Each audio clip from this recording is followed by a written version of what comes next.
छोटे शेयर ऊंची छलांग। वैसे उन शेयरों पर आज हम बात करेंगे जो पहले छोटे हुआ करते थे, छलांग लगा चुके हैं बहुत बड़ी, और ये सारे सरकारी शेयर हैं। और ज़्यादातर जो सवाल बचे हुए हैं अब हमारे पास सरकारी कंपनीज के शेयरों पर ही आ रहे हैं, तो इसलिए सभी के सवाल ले लेंगे, सबके सवाल सॉल्व होते चले जाएंगे। छोटे शेयर ऊंची छलांग में आज पहली कंपनी पर बात करेंगे, SJVN पर। सर, ये इस काउंटर में एक शानदार मूव देखने के लिए मिला पिछले एक साल में। अगर हम देख सकते हैं 225% का रिटर्न, 148 रुपए पर अब चल रहा है सर शेयर। क्या करें सर, मुनाफा वसूली का सही समय आ गया है क्या? नहीं, मेरे ख्याल से वेट करना बेहतर रहेगा। स्टॉक कोशिश कर रहा है 150 155 के आंकड़े को क्रॉस करने के लिए। हालांकि वहां पर थोड़ी प्रॉफिट बुकिंग देखने को मिली है, लेकिन वीकली चार्ट को देख के लग रहा है कि शायद लोअर लेवल पे बाइंग इंटरेस्ट देखने को मिल सकता है। तो पोजीशन में बने रहिए। 124 रुपए के नीचे स्टॉप लॉस लगा के पोजीशन को होल्ड करिए। 150-55 का एरिया ब्रीच होगा तो आपको कम से कम 180 रुपए तक के टारगेट देखने को मिल जाएंगे। बिल्कुल, तो यहाँ पर 180 तक के टारगेट मिल जाएंगे 150 के लेवल को पार करने के बाद। ज़्यादा दूर भी नहीं है 150, तो थोड़ा वेट कर सकते हैं। नेक्स्ट काउंटर है सर NHPC।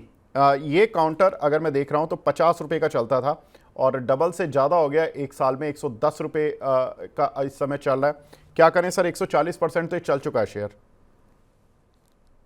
देखिए, यहाँ पर केवल एक काम करना है, आपको स्टॉप लॉस को रिवाइज कर लेना है। 99 पे स्टॉप लॉस रिवाइज करके रखिए, जहां पर 50 डे मूविंग एवरेज आता है। अगर उसके नीचे जाए तो आपको अपनी पोजीशन से डेफिनेटली निकलना पड़ेगा। लेकिन अगर ऐसा होता नहीं है, कंसोलिडेशन के बाद हमें 120 रुपए के ऊपर का ब्रेकआउट देखने को मिला, तो आपको कम से कम 145-55 तक के भाव आपको देखने को मिल जाएंगे। इसी बीच हमारे साथ एक दर्शक भी जुड़ चुके हैं, अजय कुमार जी हैं। अजय जी, हाय, गुड मॉर्निंग सर, पूछिए अपना सवाल। तो जब तक वो बीच नहीं होगा कोई भाव वो नहीं मिलेगा, लेकिन अगर आप सर प्लीज़ थोड़ा लाउड तीसरा बोलेंगे, काउंटर थोड़ा था आवाज़ रत्नागिरी, कम आ रही। जहां पर कि हमने देखा रेवेन्यू में। सर सवाल ले लेते हैं, हमें आपकी आवाज़ ठीक से नहीं मिल पा रही है। सवाल है इनका मॉस्चिप टेक्नोलॉजीज़ पर, जिनके इनके पास 120 शेयर हैं 294 रुपये के भाव के। मानस सर, ये काउंटर में इस पर हम बात कर चुके हैं, मैं भी ट्रैक कर रहा था कि ये 70 रुपये से ये काउंटर करीब 300 रुपये तक गया, इन लाइन विद इन्वीडिया और ASM टेक भी इसी तरह का था। 400 रुपये का शेयर 1600 रुपये हुआ। इन्वीडिया जो कि अमेरिका की दिग्गज सेमीकंडक्टर चिप और AI से जुड़ी कंपनी है, उसी लाइन पर ये सारे शेयर चलते चले गए और ये काउंटर भी 300 रुपये हो गया। अब ये वहीं पर फंस गए हैं ऑलमोस्ट। क्या करना चाहिए सर? तो देखिए, यहाँ पर बने रहना चाहिए। यहाँ पर कंसोलिडेशन दिख रहा है, लेकिन ट्रेंड पॉजिटिव बना हुआ है। ये जो कंसोलिडेशन है, ये 320 और 260 की रेंज में हो रहा है। एक फ्लैग पैटर्न बन रहा है। अगर ये फ्लैग पैटर्न का ब्रेकआउट हमें 310 रुपए के ऊपर देखने को मिलेगा, तो फिर से रैली रिज्यूम हो जाएगी और उस केस में आपको 410 430 तक के भाव देखने को मिल जाएंगे। आई थिंक बने रहना चाहिए। और स्टॉप लॉस आपको 250 रुपए के नीचे लगाना है। बिल्कुल, तो स्टॉप लॉस आपको 250 के नीचे लगाना है सर। 275 चल रहा है काउंटर, लेकिन इंटरनेशनली ख़राब खबर है, तो थोड़ा सा आपको स्टॉप लॉस स्ट्रिक्टली लगाना पड़ेगा और फॉलो करना पड़ेगा उस समय, वरना आपको बहुत भारी नुकसान भी हो सकते हैं अगर इस समय स्टॉप लॉसेस नहीं लगाए तो। Next counter sir, national fertiliser शेयरों में एक अच्छी खबर कि 9% मानसून अभी तक सरप्लस में रहा है, औसत से ज़्यादा रहा है। 15 जुलाई तक का डेटा है। उसके बाद हम देख रहे हैं कि अभी पिछले एक साल में भी देखें तो फर्टिलाइजर शेयरों में 112% की इस काउंटर में तेजी देखने के लिए मिली है। सर क्या करना चाहिए अब इस काउंटर पर? तो देखिए, फर्टिलाइजर स्टॉक्स में तो काफी अच्छे लगते हैं और एनएफएल भी काफी बेहतरीन लग रहा है। मेरे ख्याल से 2010 के हाईस को स्टॉक ने ऑलरेडी ब्रीच कर दिया था, उसके ऊपर सस्टेन कर रहा है। यहाँ पर इस गिरावट पे खरीदारी करनी चाहिए। 124 के नीचे स्टॉप लॉस लगा के पोजीशन लीजिए, जो शायद आपके पास 2 से 3 महीने तक रहेगी, तो शायद आपको 180 और 200 रुपए तक के टारगेट देखने को दिखा सकती है वो पोजीशन। जी, RVNL सर, इस काउंटर पर बहुत सवाल आ रहे हैं, क्या करें? एक साल का सुपरस्टार शेयर है। अगर हम इसके रिटर्न्स देखें तो पिछले एक साल में ये काउंटर 402% चढ़ चुका है। और सर मुझे लगता है कि दर्शकों की लिस्ट में अगर 10 सवाल आते तो 4 दर्शकों के पास ये होगा भी, 40% दर्शकों के पास भी होगा। 601 रुपये पर चल रहा है सर अब ये शेयर, थोड़ा सा रिट्रेस होने की कोशिश कर रहा है। डरना है या रखना है? थोड़ा सा मेरे हिसाब से स्टॉप लॉस को थोड़ा सा पास लगा लें। स्टॉप लॉस को लगाएं 560 के नीचे, 560 रुपए के नीचे स्टॉप लॉस लगाइए, बने रहिए। हालांकि अभी ऊपर के टारगेट देना थोड़ा सा मुश्किल है टेक्निकली, लेकिन क्योंकि 460 रुपए के ऊपर ट्रेड कर रहा है, इसलिए पोजीशन में बने रहना है। लेकिन अगर वो ब्रीच हो जाएंगे तो आपको निकलना चाहिए, क्योंकि उसके बाद करेक्शन में आपको 490 तक के भाव देखने को मिल सकते हैं। 125 रुपये जुलाई 2023 में था ये काउंटर, अब 600 रुपये चल रहा है। ऑफ कोर्स इस काउंटर पर इस तरह के दर्शकों का जोड़ना, निवेशकों का, ट्रेडर्स का, सभी का जोड़ना लाजमी है। नेक्स्ट काउंटर सर IRFC, इस काउंटर का भी यही हाल है, क्या करें सर? तो देखिए IRFC में भी मेरे ख्याल से तो ट्रेंड पॉजिटिव है, स्टॉक करेक्ट हुआ है, लेकिन जो ब्रेकआउट हमने 190 और 200 रुपए की रेंज में देखा था, उसके टारगेट 250 रुपए के आसपास के आते हैं। बने रहिए, स्टॉप लॉस को जरूर रिवाइज करके 184 के नीचे लगा लें। बिल्कुल, अगर हम देखें तो ये काउंटर 38 रुपये से चलता हुआ इतना तेज चला है। ये केवल मैं 1 साल की बात बता रहा हूँ, जुलाई 2023 से जुलाई 2024 की बात कर रहे हैं। अब 200 की रेंज पे आ चुका है, 38 रुपये का शेयर। तो बिल्कुल है कि यहाँ पर इस तरह के मूव के बाद निवेशकों का पैसा लगा हुआ भी है, कुछों का फंसा हुआ भी है, और कुछ लोग बहुत अच्छे प्रॉफिट्स में भी हैं। तो तीनों ही तरह के लोग सवाल पूछ रहे हैं। एक हमारे साथ तोमर जी जुड़े हैं देहरादून से। तोमर सर, हाय, गुड मॉर्निंग सर, पूछिए अपना सवाल। जी सर नमस्कार सर। वोडाफोन के 7,000 शेयर है मेरे पास, 16.5 रुपए के भाव पर। ठीक है। जी सर, इसको होल्ड करूँ या लंबे टाइम तक, या सेल करना है? जी बिल्कुल, पूछ लेते हैं। मानस सर, 16.5 के भाव के वोडाफोन आइडिया हैं, ज़्यादा दूर नहीं है इनके भाव से लिया हुआ। क्या करना चाहिए sir?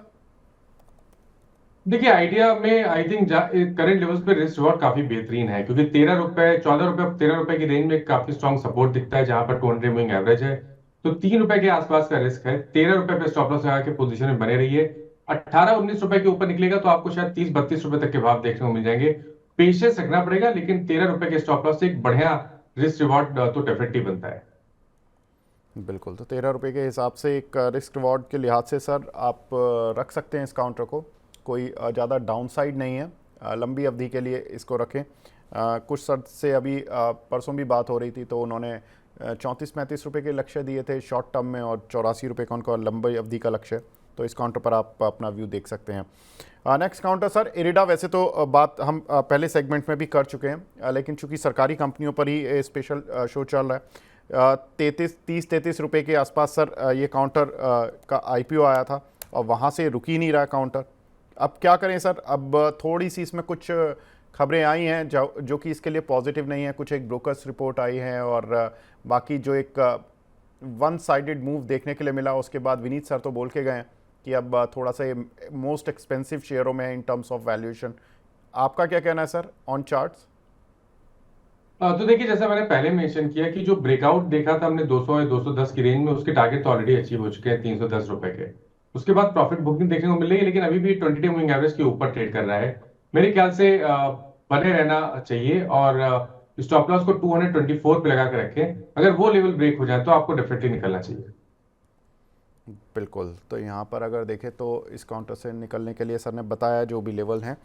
Next counter sir BHEL। ये वैसे तो कैपिटल गुड्स की दिग्गज कंपनी है, इसको छोटा शेयर बोलना थोड़ा गलत होगा, लेकिन जिन लेवल्स पर आ गया था वो बहुत छोटे थे, और वहाँ से चला बहुत अच्छा है। 230% एक साल में चल चुका है ये काउंटर। क्या करें सर? देखिए, नजरिया अगर बड़ा रखें, अगर आने वाले 6 से 8 महीने तक आप स्टॉक को होल्ड कर सकते हैं, तो मेरे हिसाब से तो होल्ड करना चाहिए। क्योंकि जो मीडियम टर्म चार्ट है उसके हिसाब से हमें अगर टारगेट सेट करने हो तो वो 375-380 की रेंज में आते हैं। करंट लेवल से भी करीब 70-80 रुपए का मूव आपको देखने को मिल सकता है। करेक्शन जरूर देखने को मिला है, शॉर्ट टर्म चार्ट पे 20 डे मूविंग एवरेज के नीचे फिसला जरूर है, लेकिन नीचे की तरफ 280 से लेकर 270 की रेंज में काफी बड़ा सपोर्ट भी दिखता है। तो 270 के स्टॉप लॉस से पोजीशन में बने रहना चाहिए। बिल्कुल, तो 270 के स्टॉप लॉस के साथ काउंटर पर बने रहना चाहिए यहाँ पर, और 375-80 के टारगेट्स के लिए अप्रोच कर सकते हैं। आज से 1 साल पहले ये काउंटर करीब 90 से 100 रुपये की रेंज पर चलता था, अब 300 रुपये आ चुका है। इंटरेस्टिंग। IFCI सर, ये काउंटर अलग ही चाल में चला है। इस काउंटर के भी मूव अलग ही रहे हैं। 20 रुपये का शेयर 80 रुपये तक पहुँच गया लगभग। सर क्या करना चाहिए? देखिए, अभी तक तो कोई बहुत बड़ा रिवर्सल नहीं देखने को मिला है। 2 दिनों में प्रॉफिट बुकिंग है, लेकिन 2010 के हाइस को स्टॉक ने टेस्ट किया है। एक बार ये 2010 के हाइस, जो कि मेरे ख्याल से 80 रुपए के आसपास है, उसको ब्रीच कर जाएगा तो फिर तो आपको 115-120 तक की रेंज भी देखने को मिल जाएगी। अभी के लिए तो मैं यही बोलूंगा कि पोजीशन को होल्ड करें और स्टॉप लॉस 59 रुपीज के नीचे लगाएं। जी, तो IFCI पर भी आपको व्यू मिल चुका है। एक हमारे साथ कॉलर जुड़े हैं, संदीप जी जुड़े हैं वाराणसी से। संदीप जी हाय, गुड मॉर्निंग सर, पूछिए अपना सवाल। सर मैंने सर अशोक लेलैंड में 243 के भाव पे 200 शेयर ले रखा है सर, इसमें क्या दोनों अभी बने रहे? या फिर और इसमें जोड़ लें। बिल्कुल मानस सर, आज ऑटो काउंटर्स में थोड़ी सी सेलिंग है और उसका कारण हमने बताया भी दर्शकों को कि सेमीकंडक्टर चिप को लेकर जो यूएस का रवैया रहा है चाइना के साथ, उसके बाद हमने कल देखा कि नैस्डैक में करीब 500 पॉइंट की गिरावट थी और चिप से जुड़े हुए सारे ही शेयरों में एक बहुत तेज़ गिरावट देखने के लिए मिली। अब माना जा रहा है कि सेमीकंडक्टर चिप को लेकर थोड़ी सी फिर अटकलें तेज़ हो गई हैं कि मिलेगी नहीं मिलेगी, सप्लाई ठीक से हो पाएगी या नहीं हो पाएगी। उसकी वजह से आज शायद ऑटो काउंटर, डिफेंस काउंटर, इन सभी में एक तेज़ गिरावट देखने के लिए मिल रही है। क्या करें सर अशोक लेलैंड में? मेरे ख्याल से जो करेक्शन हम देख रहे हैं पिछले करीब 10-12 सेशन में, वो एक बाइंग अपॉर्चुनिटी है, क्योंकि मीडियम टर्म चार्ट तो बेहतरीन लगते हैं और टारगेट करीब 280 से लेकर 290 की रेंज में आते हैं। आई थिंक इस करेक्शन पे खरीदारी करनी चाहिए और 209 रुपए के नीचे स्टॉप लॉस लगाइए, क्योंकि वहीं पर स्टॉक का 20 वीक मूविंग एवरेज आता है।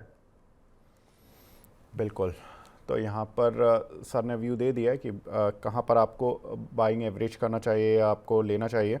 नेक्स्ट काउंटर सर, सरकारी बैंकों में इंडियन ओवरसीज़ बैंक, हमने बाकी 3 बैंक्स पर जो छोटे सरकारी बैंक हैं उन पे परसों के सेशन में ही बात कर लिया था। इंडियन ओवरसीज़ बैंक पर काफ़ी सवाल हैं। 175% चला है सर पिछले 1 साल में, अब क्या करें सर? देखिए, एक बढ़िया सा राउंडिंग बॉटम बना है और मेरे ख्याल से तो अभी भी 100 रुपए के लेवल्स को स्टॉक को टच करने का पोटेंशियल दिखता है। हालांकि पिछले करीब अगर हम 4-5 हफ्ते देखें तो कुछ खास स्टॉक ने नहीं किया है, लेकिन क्योंकि medium to long term chart बेहतरीन लगता है, इसलिए यहाँ पर बने रहना चाहिए और 200 डे मूविंग एवरेज जो कि 55 रुपए है, उसके नीचे स्टॉप लॉस लगाना चाहिए। बिल्कुल, तो यहाँ पर 55 रुपये के स्टॉप लॉस के साथ 100 रुपये के टारगेट्स के लिए इस काउंटर को रख सकते हैं। तो ये सरकारी बैंक्स पर हमने काफ़ी कुछ मुहिम जो चलाई थी आज, जिसमें कि हमने बात की है और कोशिश की है कि ज़्यादा से ज़्यादा आप लोगों के PSU शेयरों पर सवाल आते हुए हमें दिखे। एक सवाल आया, बड़ा इम्पॉर्टेंट सवाल है, ये बोल रहे हैं अनवर जी हैं, बोल रहे हैं हाय विवेक सर, मानस सर, हेलो सर, मानस सर मेरे फेवरेट हैं। वेरी नाइस मानस सर, आपको मुबारक, आपके एक बहुत ही प्रिय दर्शक आपको बोल रहे हैं। शिपिंग कॉरपोरेशन के शेयर इन्होंने 334 रुपये से बाय किए हुए हैं, 3 महीने होल्ड कर सकते हैं, टारगेट बता दीजिए प्लीज़। 334 रुपए से स्टॉक को होल्ड किया हुआ है तो फिर भी बने रहना चाहिए, क्योंकि ये सही है कि ऊपर प्रॉफिट बुकिंग देखने को मिली है, लेकिन नीचे की तरफ 290 पे एक बहुत ही स्ट्रॉन्ग सपोर्ट चार्ट पे दिखता है। आई थिंक 285 के स्टॉप लॉस से यहाँ पर बने रहना चाहिए। अगर इस स्टॉक ने यहाँ 300 रुपए के आसपास कहीं सपोर्ट लिया और रिकवरी देखने को मिली तो वापस पिछले हाई जो कि 380 रुपए है, स्टॉक उसको टच कर सकता है। बिल्कुल, अगर किसी का सरकारी शेयरों पर सवाल है तो प्लीज़ जल्दी से पूछ लें, क्योंकि फिर हम इन सरकारी मुहिम पर जो भी हम बात कर रहे थे उसको एक बार रोक देंगे। एक सवाल मिला है सर MTNL पर आपका व्यू जानना चाहते हैं। नॉर्मली हम लोग काफी समय से देखा नहीं स्टॉक को, लेकिन देखिए चार्ट तो काफी बढ़िया है, क्योंकि एक बड़ा कंसोलिडेशन देखने को मिला। स्टॉक ने काफी लंबे समय तक 40 रुपए पे रेजिस्टेंस फेस किया, राउंडिंग बॉटम बना, 40 रुपए का आंकड़ा ब्रीच हुआ मेरे ख्याल से। और अब जिस तरह के वॉल्यूम पिछले 4 दिनों में हमने MTNL में देखे हैं, तो डेफिनेटली कुछ ना कुछ तो बड़ा हो रहा है स्टॉक में। उम्मीद की जा सकती है कि इस मूव में आपको कम से कम 80 या 85 रुपए तक के भाव देखने को मिल सकते हैं। पोजीशन में बने रहिए, कभी कोई गिरावट मिले तो खरीदारी करिए और 44 रुपीज के नीचे स्टॉप लॉस लगाइए। बिल्कुल, तो यहाँ पर जो छोटे शेयर हैं जिन्होंने ऊंची छलांग लगाई हैं पिछले 1 साल में, उन पर बात की और वो सारे सरकारी शेयर ही निकले, सरकारी कंपनीज़ के, और उन पर हमने ज़्यादातर जितनी भी कवर करने की कोशिश की थी वो मुझे लगता है कि सभी दर्शकों के उत्तर मिलने में कामयाब रही होगी।